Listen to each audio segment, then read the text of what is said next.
Yeah, it's a great atmosphere. It was on their end, not us. Stations, you're Yeah, coming up that is on nice. 30 seconds.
CMU Sideliners program. I'm Don Scheidel. Great to have you along tonight. Coming up on the program tonight, Dan Enos will be here, and we'll chat a little bit about the Chippewas' loss on the road last night at Ball State against a very good Cardinal team, and then looking forward here in about 10 days to, as Coach calls it, the biggest game of the year down in Kalamazoo against Western Michigan. Also, basketball, a little chill in the air out there. That means it's basketball time, and we have both coaches tonight, Guevara and Keno Davis, focusing on the women's and the men's program. The men will play tomorrow at 2:30, kind of a rare afternoon game on a Friday. And I understand there might be a little bit of a bug in the area tomorrow. Some folks calling in sick. We'll see if they can make it out tomorrow. We'll be on the air at 2:15 for that one against Manchester from Indiana. And then Coach Guevara will be here. We'll talk a little bit about, their brutal non-conference schedule. They'll start things at UMass on Sunday. Then we'll focus in a little bit on CMU volleyball. A couple matches coming up this weekend. Tomorrow night, NIU and then Western Michigan will be here on Saturday. So it's a big weekend for Erik Olson and his troops. All that coming up on the CMU Sideliners program. Quick timeout, back with the head coach of the Chippewas, Dan Enos. We'll talk a little CMU football after this break on the Fabiano Brothers Central Michigan IMG Sports Network.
Fabiano Brothers, Central Michigan IMG Sports Network. Fabiano Brothers, proud distributors of Bud and Bud Light. I'm Don Scheidel, joined now by the head coach of the Chippewas, Dan Enos, who's working on little, if no sleep right now after the late night in Muncie, Indiana last night, a midweek game against Ball State. Not exactly ideal weather conditions, kind of a midweek game, coming off of a long break. You throw all those things together, and the circumstances of playing against a pretty good team, and we talk about it all the time, and it seems like we end it with all of our keys to the game. If you turn the football over against a good football team, you're going to be in trouble, and that's kind of what you ran into last night. Yeah, we were -3, and if you're -3 against Ball State, you're going to lose. So that was disappointing. But I thought there was again some positives. I thought offensively, the guys did some very good things. Titus Davis had 9 catches for 187 yards, and I thought was dominant during the game. And I thought Andrew Flory played very well, and Cooper Rush I think really played well, and I think he's just continues to get better and better. I think he's going to be a special player before it's all said and done. So I think we kind of ran into a little bit of a buzzsaw, and you got to give them credit. They're good. They're a 9-1 football team, and they're going to be in the thick of it to play for the championship. And they got a good football team. They're well coached. Titus, a special night for him, 187 yards on 9 catches, a touchdown, and he looked like Titus at 100%. I know he's been banged up a little bit this year. He's missed a game, but boy, when he is going and he's full strength, there's not too many people in the MAC that can really check him. He can be a dominant player, as dominant as a wide receiver can be in a game. They had no answer for him really last night. And as I watched the videotape this morning, he was moving at a different speed than everybody else was out on the field. And, when he plays like that, it certainly helps everybody, And then they did some things trying to double him, and Andrew Flory and Courtney had some catches, and our tight end, Connor catches. And, so, again, we had about 400 yards of offense, and we're able to do, some decent things. The turnovers is the thing that killed us. I think 2 of them were in the red zone. One of them was in the red zone, and one of them was on the fringe of going in. And, against a team like Ball State, when you get an opportunity to put points on the board, you got to score when you get a chance, because they're going to get theirs. So we're watching warm-ups last night from up in the booth, and we look down, and there's a familiar number. Number 34 is out there warming up a little bit. And we hadn't seen Zerlon Tipton since the Michigan game when he fractured his ankle. And tell me about his progression, where he's at right now, and the decision for him to come back and try and play with that injury. Well, it was great to have him back. Zerlon not only is an outstanding player, but he's a great person, and he's an amazing guy. He came into my office I think 2 days after he had surgery, and he said, "Coach, I'm going to be playing in the Ball State game." And I said, that's a nice bedtime story, Zerlon. You can believe that if you want, but the medical people were telling us anything but. And but I got to give him credit. He's a very tough guy, and he's a guy that's very resilient.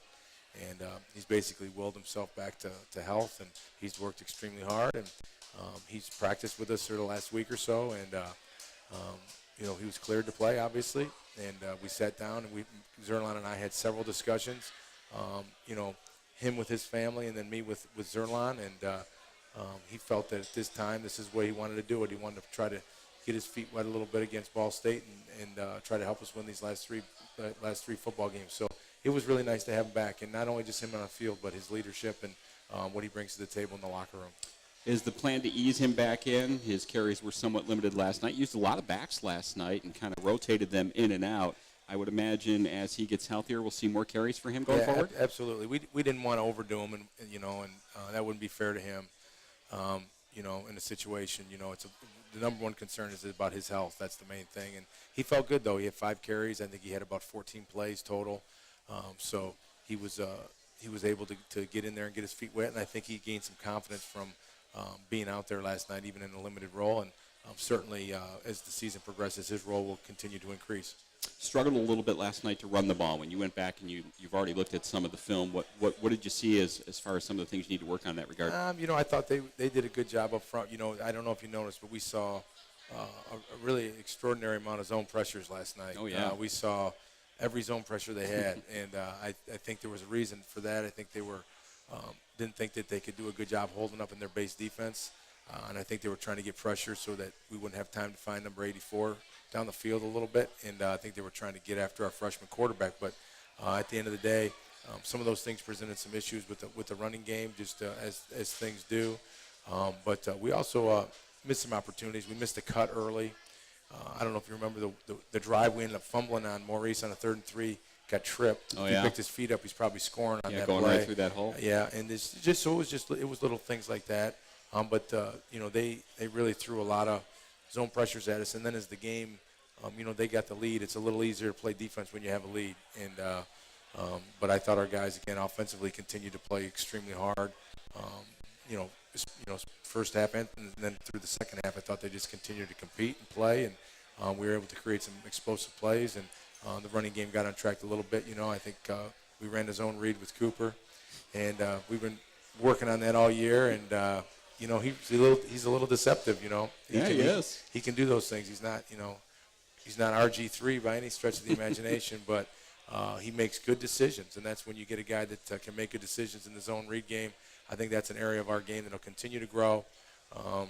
With Cooper, we don't want him to take a lot of unnecessary hits because he is such a good passer, and that's really his strength. But those are, again, just create different things that our opponent's going to have to work on.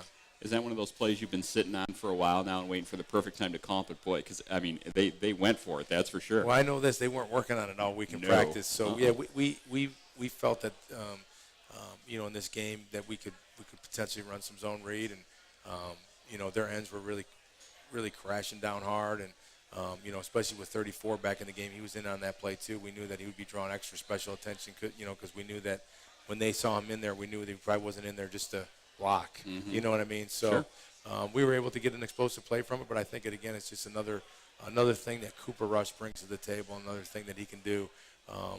He took off and scrambled twice yesterday, one for 9 yards and one for 5 yards, and those are little things, but they become big things throughout the game.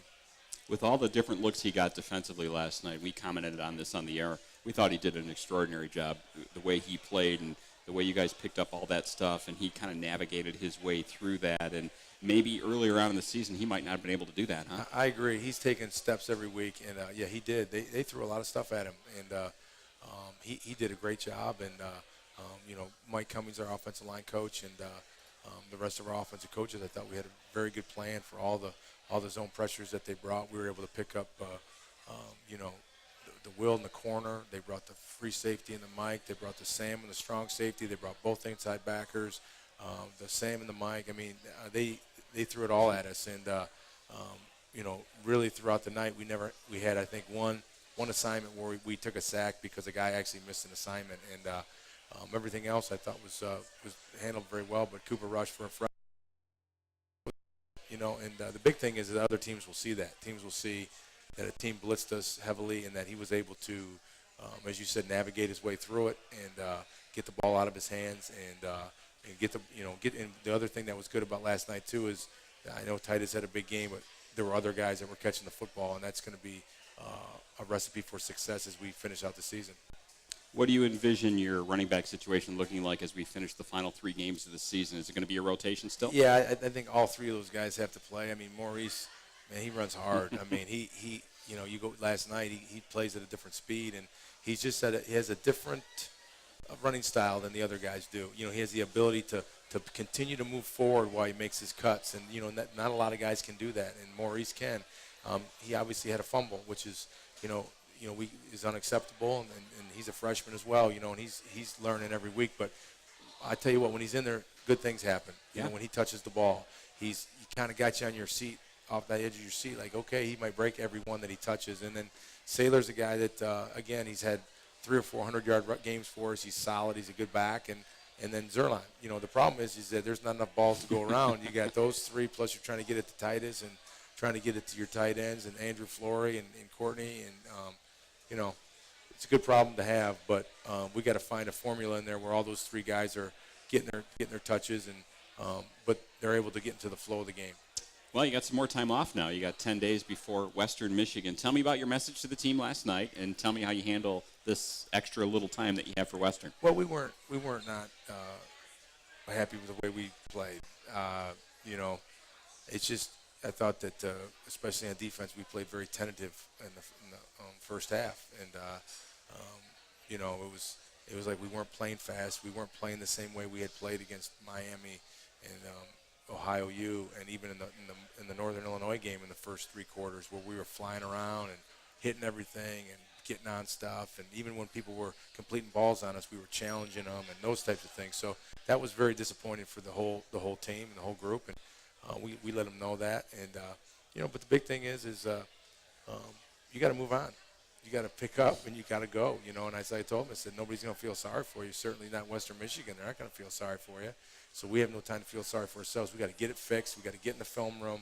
We got to get back in the locker room, get it fixed, and challenge each other and figure out what it is that happened that we got to correct, and then we got to move forward. And again, I look at the positives and everything, and again, I tried to focus on some things. Kevin King went in the game when Jared Chapman got hurt on defense, and he had a sack and hit TFL. Somebody. What a shocker! What a shocker! He had a sack because he knocked the running back into the quarterback and had a TFL.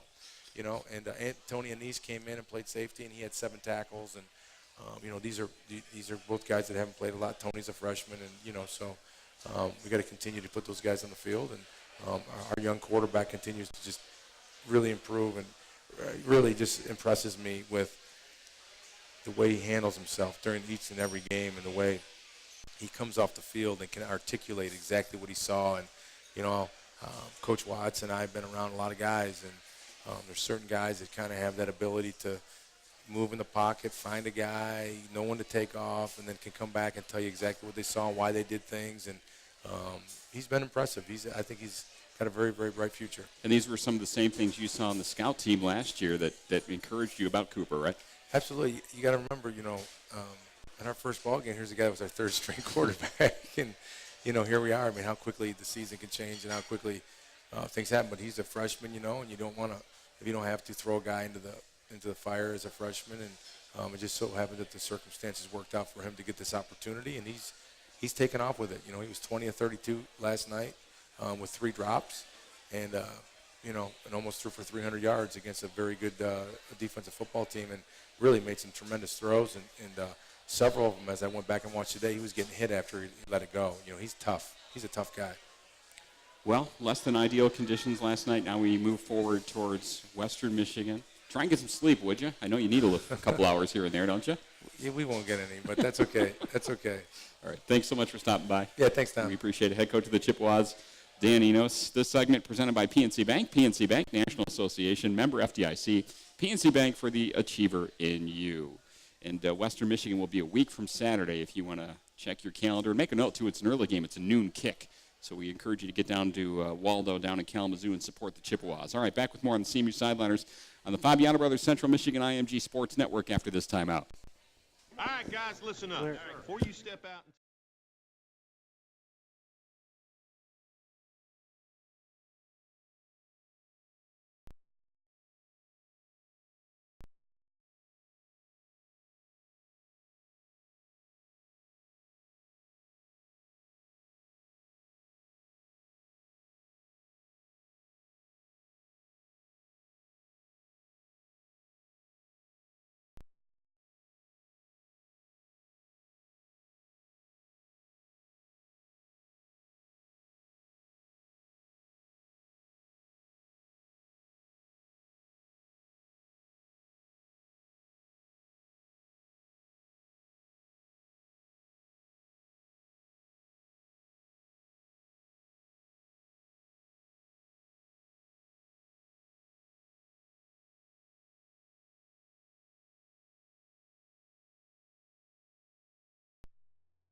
nutrient-rich chocolate milk helps athletes refuel and rehydrate after intense exercise. All right, we're going to turn our attention to the MAC champions here, the Central Michigan women's basketball That's program. us, Bran. That's you. Yeah, that's us, Bran. Can I see the ring one more Yep, time? Yep.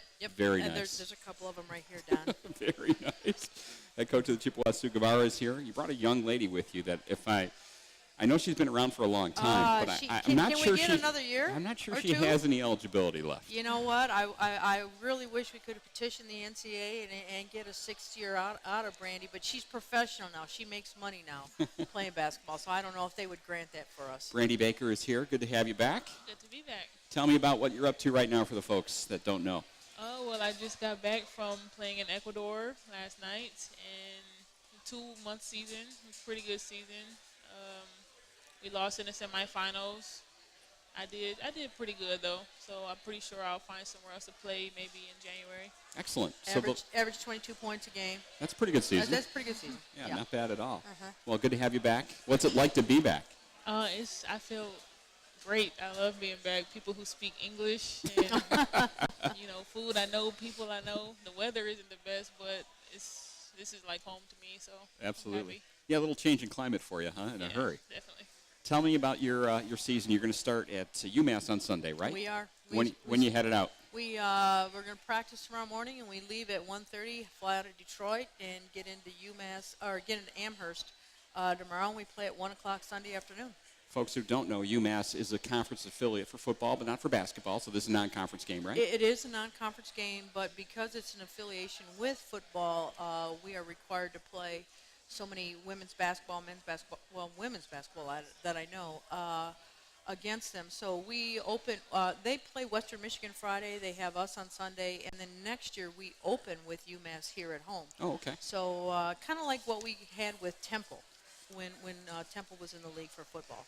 So we're anxious to get going. We're ready to get going, and you know what? It's like everybody says, the weather's turned colder, so it's basketball season. Absolutely. I look at your schedule, and UMass struggled a little bit last season, and then you head into this kind of murderer's row of a non-conference schedule that we've talked about several times. And your theory behind that kind of paid off last year is to get your team ready for the Mid-American Conference. It paid off last year with the conference championship. Well, I think what you can ask. We just schedule the games. I think we have to have the team that's going to be able to play the schedule that we have. But I know if you ask Brandy, who would she, would she like to play against Kentucky? Would she like to play against Duke? Would she like to play against Purdue and Notre Dame? And yes, because when you go to the NCAA tournament, if you play those teams, you don't want to be all glass-eyed and oh my gosh, look, we're playing. We will have been battle-tested. We were battle-tested last year, and we'll be battle-tested this year. Brandy, what was that like when you play those really quality opponents in the non-conference, then you get into the MAC schedule? I think it just prepares us more. So we play hard against the non-conference teams who are really good teams. And not that it makes it easier, but we're ready for these games in the MAC, so it just prepares us more for it to play hard. Well, tell me about your team a little bit. Everybody knows you've got a number of players back, and when you look at your team, you look loaded up, and that's really kind of proven itself out in the respect you're getting voted to repeat in the MAC. Well, we are, Don. And I say this to people all the time, and I've said this regardless of Brandy sitting on my left side, but, replacing her is really going to be big because of her versatility. And so, I think with us right now, we have a healthy Jasmine Bracey. She is back, and, that's a big body for us inside. You have a Jessica Green who's coming back off that ACL, and it's going to be big for us how she comes along. She's going to, she'll put up some minutes against UMass on Sunday, but will they be 30 minutes? I don't know. I think a surprise is going to be a Desiree Turner. A very much smaller version of a Brandy Baker, but has that strength and that quickness and that explosiveness. And then we have a young lady by the name of Jewel Cotton who people have not seen. And, she's 6'1", she's athletic, she's a pogo stick. Right now she knows one speed, and she's learning to change her speed. But Kirby Tam has really improved her shot. Jordan LeDuc has improved her shot. So, And Taylor Johnson, and DeJulio, I mean, I guess, you keep going and you're going, but, Exactly. That senior class, they've tasted it. And, this team, they're tested. They're experienced, and so they know what it's going to take to protect what we have. Not repeat, but protect what we have. You've been in this position as a coach before where you're coming back and now the target's squarely on your back, but it's different for these young ladies who haven't been through this before. How much of a difference does that make? Well, I think, Don, I don't really dwell on that. I mean, I think all of our players are all pretty smart basketball players that understand where our program is, where we were picked, and now people are coming after us, but you know what? I think we really welcome that challenge. And it's not like people over the past couple of years when you came to town, you weren't getting their best effort anyway, right? Right. And now we're still now we really have to make sure our best effort is there all the time. And I think one of the best things about Brandy being home right now is that you get that one guy coming to play against you. And so I think with her coming in, we're facing the best. We have our guys, and now we have some very, very good women in Brand that's coming in. It's like, all right, well, what can we do now? It's going to get us ready for a UMass and a Kentucky and then a Marquette and then, Kansas, Duke, and Xavier. Well, we're excited. I just kind of wish I get to call your games because you've got a trip to the Virgin Islands in there, which would be nice. Yeah, we do. And don't say that about Brand because, she's not a part of that right now. She may be doing something else that week. Been acting for us since freshman year. I know. But, it'll be a great trip for us. And, obviously the weather's going to be really nice. But, as a coaching for us because it's all preparation. But for our players, they're someplace else. There's going to be warm. There'll be other things that they can do besides just play basketball. And, we'll kind of gauge where we're going to be at. And we want to let people know that you're somewhat limited in your home non-conference schedule. You got a couple games. December 5th, that's a Thursday against Dayton, and December 15th against Prairie View A&M. So folks need to put those on their calendar because there aren't too many opportunities to see in the non-conference. No, and I think, I hope folks do that because on December 5th we play Dayton, and Dayton is a very, very good basketball team. They were, top 15 last year. And then Prairie View A&M is a noon game because that's our Hoops for Hunger game. Right. Always a great turnout. Always a great turnout and very loud. And, they've won their conference the last couple of years and been to the NCAA tournament. So, it's only 2 in December, and I hope, people can get out and see us play in December, and it's going to make them really hungry to see us play in January. We open January 4th on TV. I might add that's a noon game against the University of Toledo, and the fact that we do have 6 games this year in the MAC that are on TV, which is a record number for us. You're a big draw now. You're MAC champs, MAC champs, and and I think we play a pretty good style of basketball, and people want to come out and watch us play. Brandy, great to see you again. Continued success in your career. You're doing fantastic. Off to a great start, Coach. Thanks so much for stopping by. All right, Don. All right, we're going to talk CMU men's basketball when we come back on the CMU Sideliners right here on the Fabiano Brothers Central Michigan IMG Sports Network. Chrysler, Jeep, Dodge.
Brothers. Don Scheido now joined by the head coach of the Chippewas, Keno Davis. And we get ready for a rare Friday mid-afternoon game for you. First of all, let's talk a little bit about how that came about in your schedule.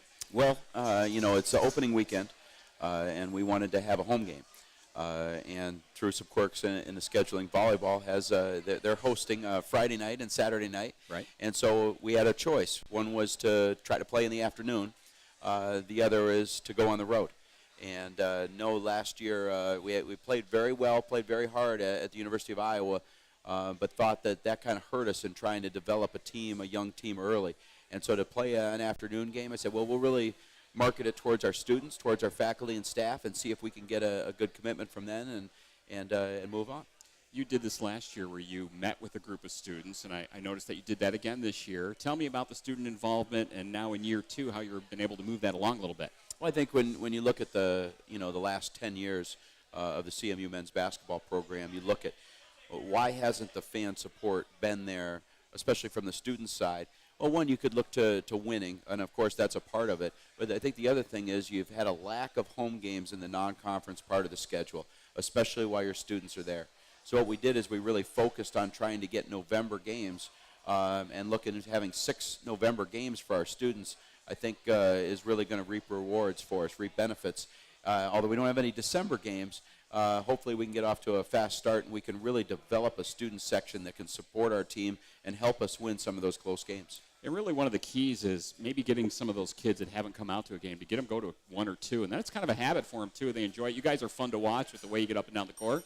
Yeah, we are. It's a good time, and I think also it's important for us as coaches and for our administration, who's been great this year as far as trying to develop the atmosphere that we want in McGurk Arena, not just supporting the team, but what else can we do to make it an experience for our students to get involved in the game.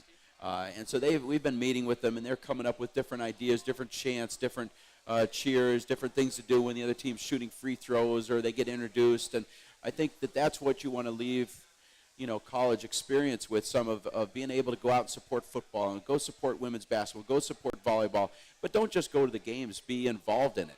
And that's what we're trying to promote, not just with our sport, but with all the sports here at CMU. Well, myself, like you, have been in many arenas for college basketball all across the country, and you just walk into some places, and they're just special because of the student involvement, and they really can be kind of distracting with what the students do, and they get creative. And I know you'd like to turn McGurk into one of those places that's awful difficult to play, wouldn't you? Well, I think when you look at a fantastic job in renovating, now when you look at McGurk at 5,000 or so seats, you imagine how tough a place that would be if we had 2,000, 2,500 students jammed in there on the end zones. How great of an atmosphere it would be for our faculty, for our staff, for our boosters coming there, having the students lead the charge. It'd be tough. We'd win a lot more games because of it. So it's not just about waiting for us to be successful on the court. It's by going both ways. One is by trying to get our students more involved, with our band, our cheerleaders, our dance team, and as well trying to continue to improve the product on the court. When you look at our young group, we've got to make sure we develop them as well as continue to add each and every year, trying to upgrade the talent in our program. How much easier is it for you to sell this program to everybody in year 2? I've heard a lot of great comments from students, faculty, fans about the coaching style, about the way you play, about your kids academically doing great, just good kids. They love to have them in the program. I would think that makes your job a little bit easier. It really does. When you think about the group that we brought in a year ago, we were selling them on what our vision was, but we couldn't show them anything. So this group that's come in, these freshmen that have come in, they got to see glimpses of it. They got to see some of the work ethic, the attitude, but yet they didn't see the final product. I don't know that we're going to see a final product this year, but you're going to see closer to it. You're going to see a more experienced team with better depth, and I think our fans are going to be very pleased. You're still very, very young. This is only year 2 of your program. What do you talk to your club about as far as expectations? Oh, we don't really talk about expectations. I think anybody that plays college basketball, they all want to be in March Madness. They all want to play in the postseason. And we're going to have that goal each and every year. But more importantly, I think you're looking at the process. You're looking at how hard do you work. And if you work hard each and every day that you come to the practice court, you focus on that, focus on the process, understand the results will come. Who's in the gym tonight? who's in the gym last night, who's getting extra shots, who's coming in the morning. If you're doing those type of things, then you don't have to worry about the result. You understand that it's going to be able to come in your favor. And effort has not been an issue with your group, has it? I haven't seen you get after them too many times over effort.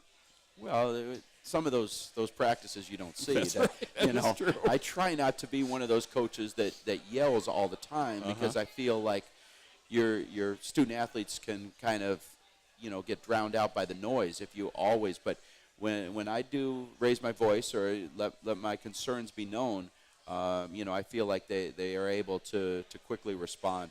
But we've got such a good group that it's rare that you have to be upset because of intensity or because of effort. But the season's long, and you have to make sure that they keep their focus. All right, Coach is going to stick around. We're going to come back. You're going to bring one of your newcomers on for the next segment, right? Nick Carlos, a freshman for us who's made great strides the last 2 or 3 weeks, and look forward to seeing him tomorrow afternoon. We got a little glimpse of his ability in the exhibition game against Lake State, that outside shooting touch. Where are you finding all these guys that can shoot the three? Well, I think that's a big thing for us, looking for versatile players that could play on the inside and on the perimeter. And I think, who do you look to give those compliments to? Well, that's the assistant coaches. I'll go out there and I'll recruit and I'll watch the players that they've identified and try to build that relationship with them. But if you don't have assistant coaches that are able to go out and not only find those players, but be able to seal the deal and get them to commit, you can't coach. You just can't coach without the talent. We've got a nice group that we haven't been able to see yet, but it's coming. With tomorrow's game and some other games up here in the next few weeks, I think you're going to be pleasantly surprised by the freshmen as well as the improvements from our sophomore group. Well, I know everybody's excited. A reminder that it's 2:30 tomorrow. We'll be on the air at 2:15 with our pregame show. Coach is going to stick around. Remind you that this segment was presented by the YP app. With the YP app, YP.com site, and YP Real Yellow Pages directory, you can find everything you're looking for locally. It's everything you want all in one place. We'll meet Nick Carlos, one of the newest Chippewas, when we come back right here on CMU Sideliners on the Fabiano Brothers Central Michigan IMG Sports Network.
To save, win, and share.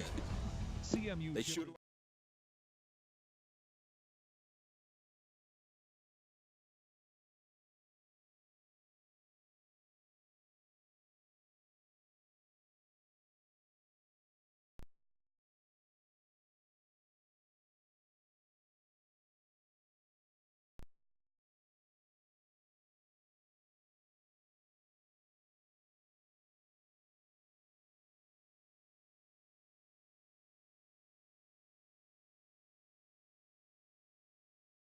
CMU Sideliners, this segment presented by themorningsun.com. Visit themorningsun.com for the latest sports and news updates. The Morning Sun in print every day, online all the time. Head coach of the Chippewas, Keno Davis, is here with a young man from Ashland, Missouri. This sounds like one assistant coach in particular might have been responsible for this recruiting as we welcome Nick Carlos. Nick, how you doing? Good. Welcome to Central Michigan. Thank you. How do you feel after your first exhibition game? I feel good. It was really fun to get out there and play. and hopefully we get some more wins on this board this year. All right, tell me about how Nick came to CMU, and if I'm right about my theory about one assistant coach maybe being a little bit more responsible, because he's from that part of the country. Well, I think all of our assistant coaches, we make sure that we involve them in each recruit that we have. But Coach Gerdeman, had been down in Missouri, recruited as a coach both in junior college and in Division I. And so as we tried to evaluate players around the country that fit the style of play, Coach Gerdeman had brought Nick Carlos to my attention, and to be able to watch him every time I saw him play, I was like, yeah, that's the guy we want. And sometimes we'd be in gyms in the summer where there were a ton of coaches. Sometimes there'd be one or two coaches out there, but there wasn't one time where I watched him play where I questioned whether he'd be able to fit what we tried to do. Tell me about coming to Central Michigan. How familiar were you with Central Michigan before you started getting recruited by CMU? I wasn't at all. And then I came up for my unofficial, and I fell in love with it. I fell in love with the campus, and then the way that Coach plays, it fit my style perfectly, so I really liked it. When you're being recruited and you're deciding where you're going to go to school, what are the things that you're really looking for? Is it style? Is it campus? Is it the other players, the coaches? It's kind of all that. First of all, it's the style of play, like where you'll fit in, and then it goes with the players. If you think you can connect with the players, after a couple years or as soon as you get up there, and then the campus, is a big factor, especially if you have a program that that you want to go into for academics. So it was all deciding factor. How does Nick fit into your team with your other parts that you have? He's a young guy, and what do you anticipate his role is going to be going forward? Well, I think I'd compare Nick, a lot to Blake Hibbets, in that you're looking at a fourth guard out there for us. His true position, isn't an inside position, but it's a guy that is versatile to be able to play on the inside and on the perimeter. And I think the thing that stands out the most to me about Nick is that, a month ago, he isn't where he is now. He's made so much progress because he continued to work hard. And while he was learning the system, he was learning the positions to go. Usually when freshmen come in, there's that transition where they don't look good because they don't know what they're doing. And once all of a sudden that the offense comes to them and they understand what they're doing, then they stop thinking and they start playing. And that's where we are with Nick. He's out there and he catches the ball, he's going to shoot it. Ball gets shot, he goes rebound. Defensively, he's going to go make a play, and it sounds pretty simple. But it does. It's a transition period to be able to do that, and I think now we're looking at Nick to really be able to take off and continue to be a big part of this year's team. Well, you have one game under your belt, the win against Lake State that went into overtime in the exhibition opener. This one counts against Manchester. What do you want to see tomorrow afternoon on the floor from your team? Well, I think you want to see the intensity. You want to see the thing that worried me a little bit from the Lake State game was we looked like a different team than we had in every practice that we had. But what it was guys that had come off their freshman year that were excited, that want to make things happen. You had freshmen coming in that hadn't been in front of a collegiate crowd before, and you look completely different. But what we did is we stayed together, we fought, we competed, we found a way at the end. What did we do last year? We stayed together, we fought, sometimes we found a way at the end. So this year's team, it's got to be every time we step on the court, whether it's against Manchester or whether it's in our practices following, we have to improve each and every day for us to be able to reach our goals of continuing to play, of making the season last as long as it can. And if you can do that, you find a way to win. Great things can happen because of the quality of the student athletes, because of the quality of guys like Nick Carlos that we have. Well, Nick, congratulations. Welcome to CMU. You look good in maroon and gold.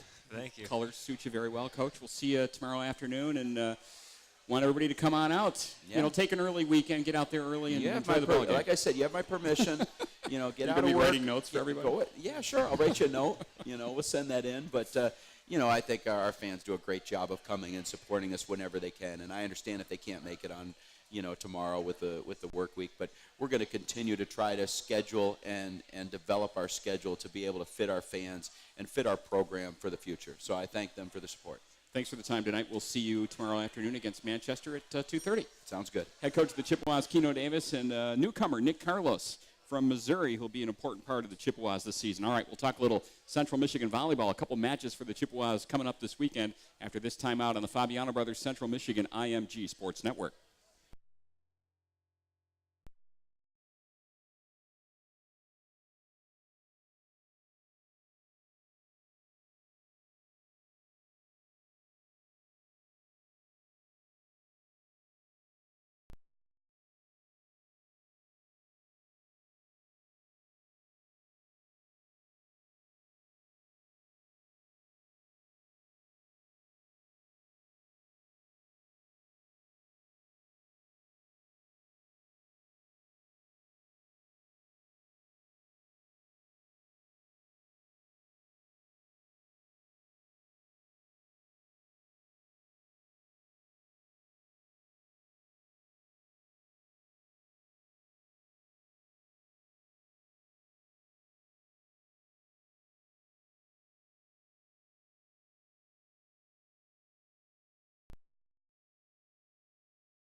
Sideliners, Don Scheitel with the head coach of the Central Michigan volleyball program, Erik Olson. Good to have you here. Thank you. Yeah, big weekend coming up. Yeah, it's a huge weekend.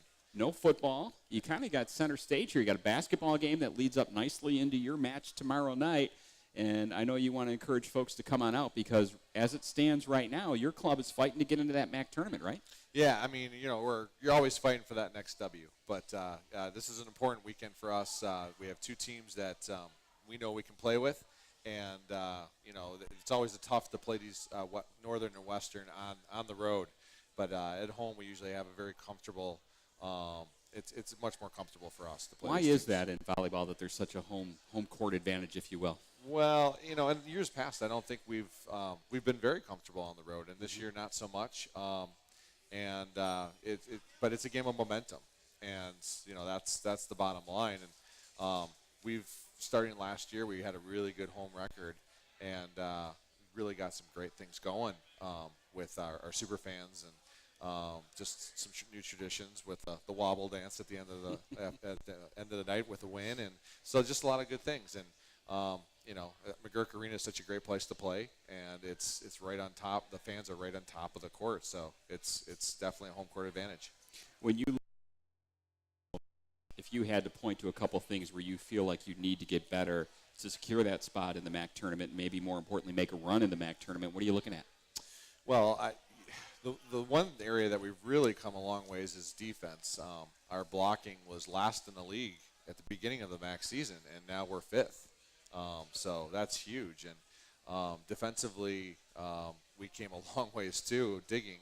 And now we're somewhere around seventh in the conference. And you don't want to be number one. And at one point we were number one defensively. That means you're not killing the ball. It's coming back too often. It's coming back too often. So that those things are good. Offensively, we were fantastic in the first half of the season, and then as MAC play started on opening weekend, we got an injury to first and second weekend to both setters, and our efficiency and our kills and assists fell a little bit. Not much, but a little bit, and that little bit is the difference between 1 or 2 points that decides a set in volleyball. How's your health right now, and where does the roster stand on where you'd like it to be towards the MAC tournament? Well, our setters, we've figured out a system on how to manage them. They only practice about an hour a week on Thursdays, and just to keep them as fresh as they possibly can be.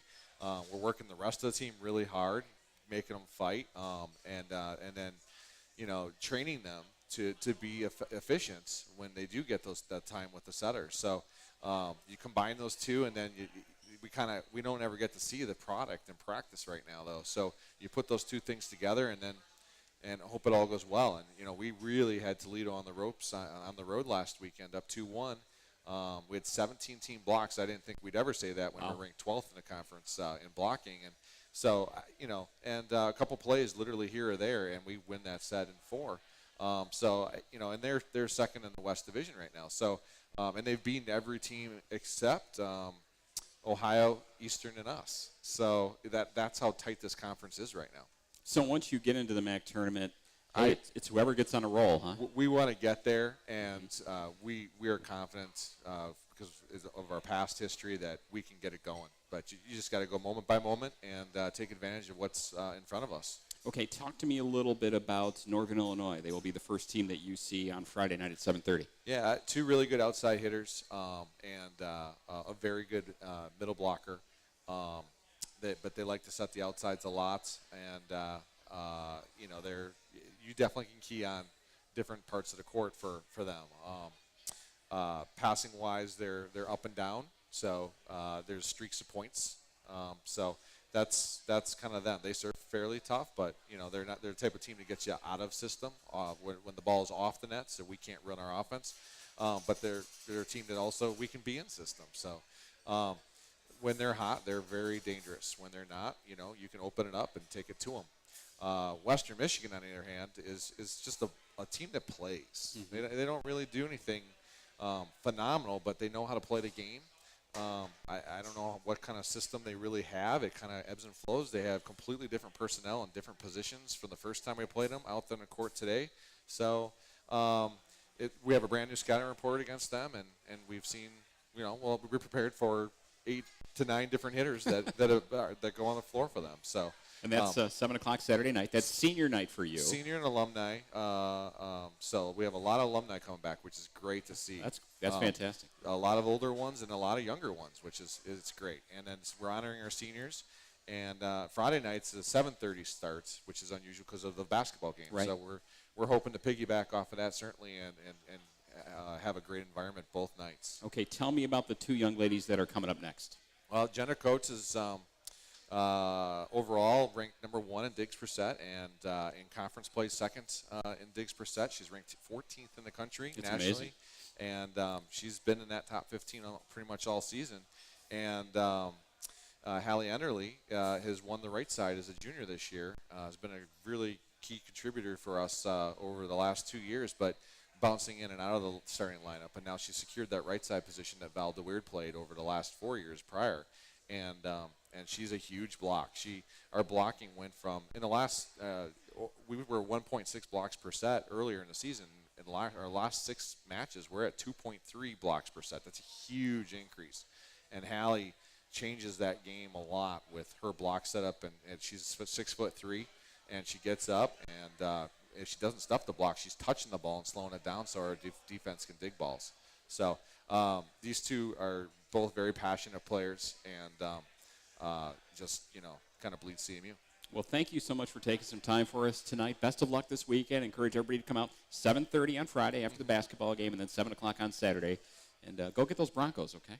Fire up. It's Erik Olson. He's the volleyball coach here at Central Michigan. We'll come back on Sideliners after we remind you that this segment was brought to you by Chippewa Cab, providing round-trip rides from Lot 22 and Lot 3 on football game days, and from the Towers parking lots on men's basketball game days for only $1. Chippewa Cab providing simplified, convenient transportation for our fans. Back with more after this timeout on the Fabiano Brothers Central Michigan IMG Sports Network. Chrysler, Jeep, Dodge.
Program. Chip Rewards allows you to earn points for attending CMU athletic events and venues. You can use your points for discounts and free food from local merchants like Qdoba, Little Caesars, and Celebration Cinemas. Stop by the Fan Central kiosk at all home events for more details. And this week's Members First Credit Union Scholar Athlete of the Week is Nate Gina of the cross country program. He's got a 3.44 grade point average, and he had a fantastic MAC tourney as he finished second with a time of 25:10. Nate Gina, this week's Members First Credit Union Scholar Athlete of the Week. Members First Credit Union making a positive difference now with 2 locations in Mount Pleasant. Well, let's talk a little CMU volleyball. I got a couple young ladies here, Jenna Coates and Hallie Enderly. You're the shy one. I've been told that. Yeah, that's what they tell me. So, Jenna, you're going to have to carry the interview here. Tell me, Jenna, first about your time here at Central Michigan. You've been a fixture on this team, and congratulations on where you rank in the rankings in the country. You've got to be very happy with that, and the success that you've had while you've been here at CMU. Yeah, it's been great. It's crazy, 4 years flies by, but I've had the opportunity to play with some awesome big leaders and really just been learning a ton every year, more and more. So It was fun watching you guys walk up here because here comes Jenna a little bit. And it's such a difference in heights on. Tell me about how you're fitting into this club and how you won that position that Coach was talking about. Yeah, I mean, I came in as a middle blocker is what I was recruited for, and not a lot of experience 1 minute. Playing on the right side. And so gradually as I became a better pin blocker, I kind of won out the position. I was better behind the ball, behind the setter, and just came to fall in love with the right side. Jenna, tell me about this season and your thoughts as you get in your crunch time here and trying to get into the MAC tournament. Yeah, we're just focused on one thing at a time. We got one game Friday. That's our focus right now. And pretty much this week in practice we've been talking about, control what we can control. And let's 30 seconds. take over 30 what seconds. we can, and what we can't control, just don't worry about it. And your thoughts, Hallie? Yeah, exactly. One game at a time. We're Spitfire, and we'll get teams when they're not expecting us to. So. Well, thanks for carving out some 15? time for us tonight. We know you got to run. You don't have a lot of time. I know it's like to be a student athlete. I got one in the family 10. here. And good luck this weekend, Friday night and Saturday night. We encourage everybody to come out and check out the Chippewas. 5. Awesome. Thank Fire you. up, Chips. Thank Fire you up. again. Thank All right, you. we got to run. That's going to do it for CMU 1. Sideliners right here on the Fabiano Brothers Central Michigan IMG Sports Network. Clear.